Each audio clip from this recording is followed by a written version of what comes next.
Hello guys, आज आहे day 48 of my 60 days transformation journey. आजचा दिवस ऑनेस्टली हेवी नव्हता.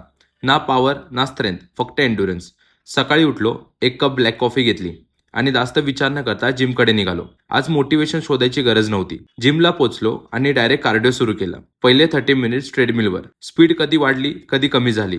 इन्क्लाइन बदलत राहिलं, पण मनात एकच गोष्ट होती, आज मध्ये थांबायचं नाही. नंतर 25 मिनिट्स क्रॉस ट्रेनर केलं. इथे लेग्स थोडे जड वाटू लागले, ब्रिदिंग फास्ट झाली. पण फनी पार्ट म्हणजे डोकं जास्त शांत झालं.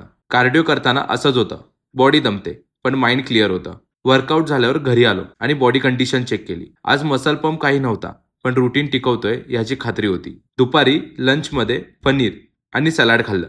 संध्याकाळी थोडा ब्रेक घेतला, एक ब्लॅक कॉफी घेतली. Not for energy but to slow down for a moment. रात्री डिनर केला आणि दिवस संपवला. Day 48 done.